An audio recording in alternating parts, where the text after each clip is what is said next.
दोस्तों, द्रौपदी को क्यों मिले थे पांच पति, क्या करती थी पांच पांडवों के साथ और आगे की जानकारी स्टोरी के माध्यम से जानते हैं। प्यारे दोस्तों, महाभारत के अनुसार द्रौपदी राजा द्रुपद की बेटी और पांडवों की पत्नी थी। गौरव द्वारा आयोजित किए गए जुए के खेल में द्रौपदी को दांव पर लगाया गया। पांडव दांव हार गए और उसके बाद दुशासन ने उसे भरी सभा में अपमानित किया। द्रौपदी के चरित्र के यह वह पहलू महाभारत के अनुसार द्रौपदी राजा द्रुपद की बेटी और पांडवों की पत्नी थी। गौरव द्वारा आयोजित किए गए जुए के खेल में द्रौपदी को दांव पर लगाया गया।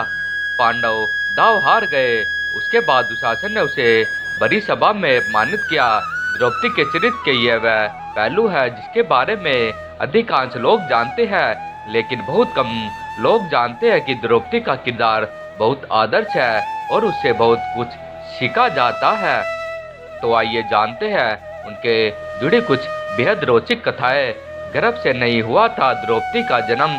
महाभारत ग्रंथ के अनुसार एक बार राजा द्रुपद पांडवों से पराजित होने के कारण परेशान थे। जब वह द्रोणाचार्य के कारण युद्ध में उनकी हार हुई, उन्हें एक पल भी चैन नहीं था। राजा द्रुपद चिंता के कारण कमजोर हो गए। वह द्रोणाचार्य को मारने वाले पुत्र की चाह में एक आश्रम से दूसरे आश्रम भटकने लगे। ऐसे ही भटकते हुए वह एक बार कलमानी नाम के नगर में पहुंचे। उस नगर में ब्रह्मचार्य का पालन करने वाले और स्नान तक ब्राह्मण रहते थे। वहीं उन्हें दो ब्राह्मण याज और उपयाज मिले। उन्होंने पहले छोटे भाई उपयाज से अपने लिए पुत्र प्राप्ति हवन करने के लिए प्रार्थना की। फिर उपयाज के कहने पर उन्होंने याज से प्रार्थना की। उसके बाद याज ने राजा द्रुपद के यहाँ पुत्र प्राप्ति के लिए हवन करवाया। उस अग्निकुंड से एक दिव्य कुमार प्रकट हुआ। वह कुमार अग्निकुंड से निकलते ही गर्जने करने लगा। वह रथ पर बैठकर इधर उधर घूमने लगा। उसी वेदी यानी हवन कुंड से कुमारी पांचाली का भी जन्म हुआ। पांचाली यानी राजा द्रुपद की पुत्री द्रौपदी कमल की पंखुड़ी के जैसी आंखों वाली, नीले नीले घुंघराले बाल व कोमल होठों वाली थी। उसका रंग सांवला था।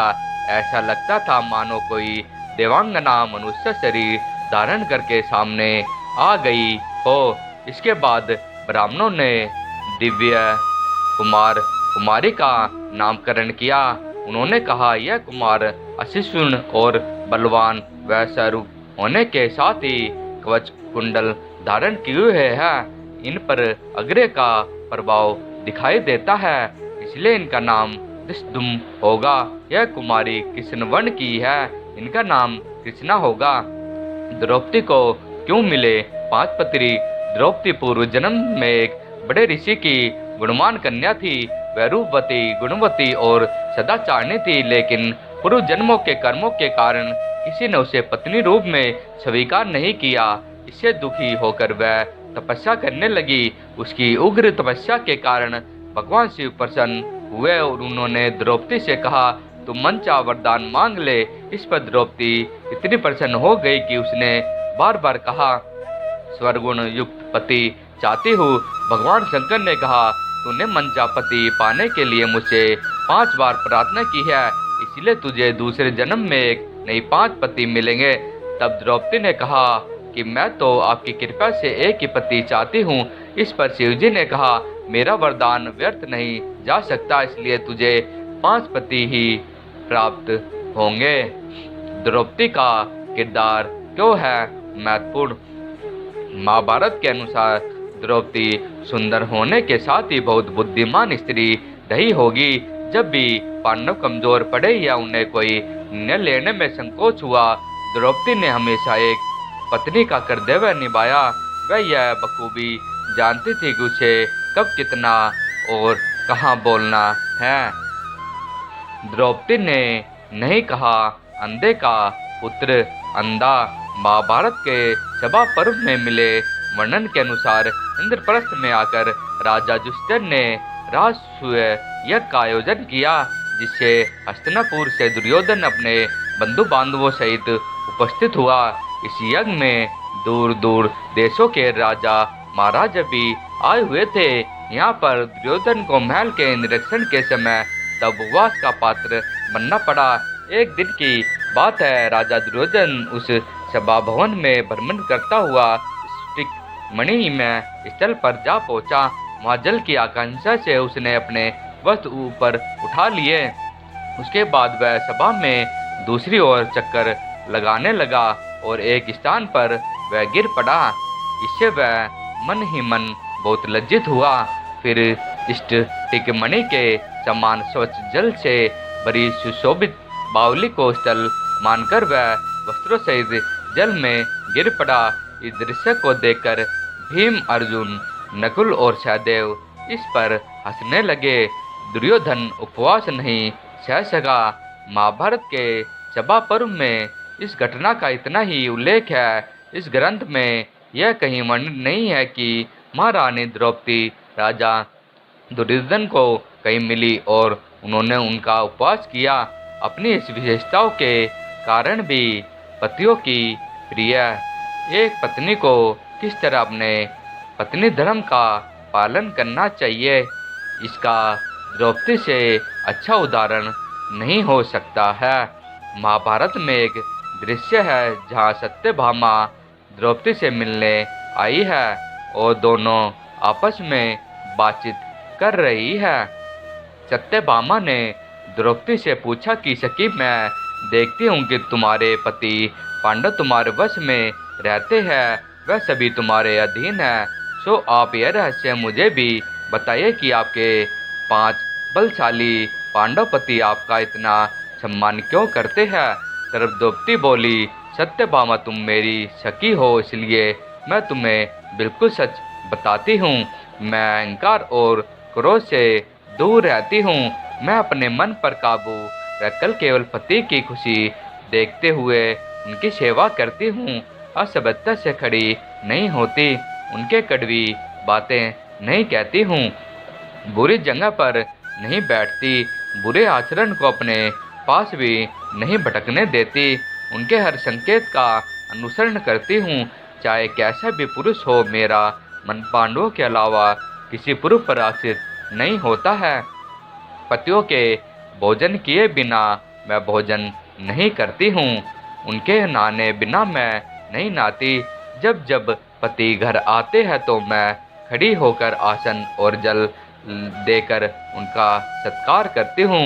मैं बातचीत में किसी का तिरस्कार नहीं करती, समय पर भोजन बनाती हूँ और सभी को प्रेम से खिलाती हूँ। मेरा पति जिस चीज़ को नहीं खाते, नहीं पीते, सेवन नहीं करते हैं, उसमें मैं दूर रहती हूँ। मेरी सास ने मुझे जो भी धर्म बताए हैं मैं उनका पालन करती हूँ। विपरीत समय में अपने पति का हर संभव सहयोग करती हूँ। रिश्ता कोई भी हो, करे पूरा विश्वास। कहते हैं किसी भी रिश्ते को बुनियाद विश्वास होता है। द्रौपदी का चित्रण हमें महाभारत में एक ऐसी पत्नी के रूप में मिलता है जो हर परिस्थिति में अपने पति पांडव पर आंख मूंद कर विश्वास करती है। फिर चाहे पति द्वारा दाव पर लगाया जाना हो या जयद्रथ द्वारा अपहरण या किचक का बुरी नज़र डालना, द्रौपदी ने कभी अपना विश्वास डगमगाया दिया। एक बार की बात है, पांडव द्रौपदी को आश्रम में अकेला छोड़कर धौम्य ऋषि के आश्रम चले गए थे। उस समय सिंध देश का राजा जयद्रथ विवाह की इच्छा से सल्व देश जा रहा था। जयद्रथ और उसकी सेना उस समय धौम्य ऋषि के आश्रम के पास से गुजरे। जयद्रथ की नज़र आश्रम के बाहर अकेली खड़ी द्रौपदी पर पड़ गई। वह उस पर मोहित हो गया। उसने द्रौपदी के पास जाकर पूछा, हे सुंदरी, तुम कौन हो? तुम्हारा पति कौन है? यह तुम कोई दिव्य कन्या हो? जब द्रौपदी ने अपना परिचय दिया और कहा कि मैं महाराजा द्रौपद की पुत्री कृष्णा हूँ और मेरे पति पांडव है, यह सुनकर जयद्रथ बोला कि उन पांडवों के पास कुछ भी नहीं है, वह अब वनवासी हो गए हैं। तुम मुझसे विवाह कर लो और महलों का सुख भोगो। द्रौपदी ने उसे धिक्कारा और कहा, वीर होकर ओछी बात करते हो, तुम्हें लज्जा नहीं आती? अरे दुष्ट, तू मेरे पति पांडवों को नहीं जानता, वह तेरी सेना को आसानी से परास्त कर देंगे। यह सुनकर जयद्रथ बोला, मेरे पास इतना सैन्य बल है कि मैं पांडवों को धूल चटा दूंगा। अब तुम्हारे सामने दो रास्ते हैं, या तो सीधी तरह से रथ में बैठ जाओ, या पांडवों के हार जाने पर मेरे सामने गिड़गिड़ाने को तैयार हो जाओ। द्रौपदी ने कहा, मेरा बल मेरी शक्ति महान है, मुझे अपने ऊपर विश्वास है। तुम्हारे जोर जबरदस्ती करने पर भी मैं तुम्हारे सामने नहीं गिड़गिड़ाऊंगी। एक रथ पर एक साथ बैठकर श्री कृष्ण और अर्जुन आएंगे। जब भीम तेरी तरफ गदा लेकर दौड़ेंगे, जब नकुल और सहदेव तुझ पर टूट पड़ेंगे, तब मुझे पछतावा होगा। यह सुनते ही जयद्रथ द्रौपदी को घसीटने लगा। द्रौपदी ने उससे कहा, मेरे कुरुवंश पति शीघ्र ही तुझसे मिलेंगे और तुझे परास्त करेंगे। जब पांडव फिर से आश्रम पहुंचे तो दासी ने उन्हें बताया कि जयद्रथ ने द्रौपदी का अपहरण कर लिया। यह सुनकर पांचों पांडव द्रौपदी की खोज में निकल पड़े। जब उन्होंने द्रौपदी को जयद्रथ के रथ पर बैठे देखा तो वह आग बबूला हो गए। उन्होंने जयद्रथ और उनकी सेना पर आक्रमण कर दिया। सारी सेना डरकर भाग गई। अपनी सेना का यह हाल देखकर जयद्रथ ने द्रौपदी को रथ से उतारा और भाग गया। कहानी पसंद आए तो हमारे चैनल को सब्सक्राइब जरूर करें। धन्यवाद।